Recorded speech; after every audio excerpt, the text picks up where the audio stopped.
और बड़ा लोग पसंद भी करेला, तो हम चाहब कि वो गाना सुना देता नहीं। हम तो इतना पॉपुलर नहीं की, पहले हमरा के केहू नहीं की पहचानत रहे, बाकी पवन भैया के आशीर्वाद और जितना भी हमार जनता बाड़ी, जितना भी हमार म्यूजिशियन टीम बाड़ी, जितना भी हमार दीपक भैया, संतोष भैया, अमित भैया, विक्की भैया, जितना भी लोग बाड़ी, पवन सिंह जी के टीम के सभी लोगों के हमेशा प्यारा आशीर्वाद मिलत रहेला।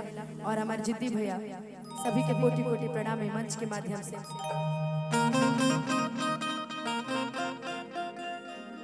हो तोहरा बिना अरे खाना पीना लगे ये गोरी की बेकार हो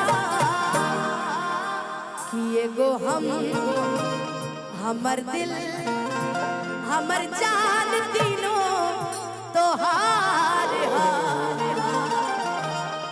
कैसे कि जनता है, अगर जनता खुशी में तनी ताली बजा दे तो गाय वाले के मिजाज खुश हो जाला।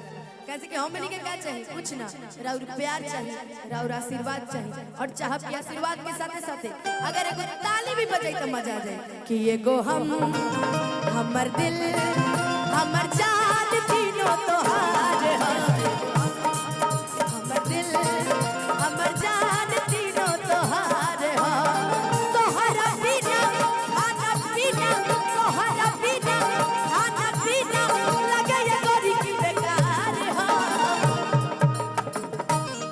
कि एगो आप लोग के लिए एगो हमर दिल हमर जान तीनों तोहार हो।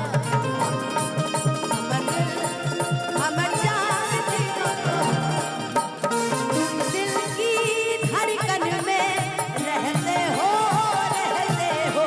तुम दिल की धड़कन में रहते हो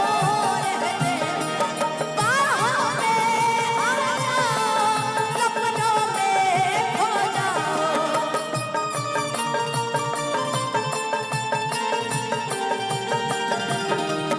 तुम दिल की धड़कन में रहते हो धड़कन में रहते हो बाकी जाना है तीनों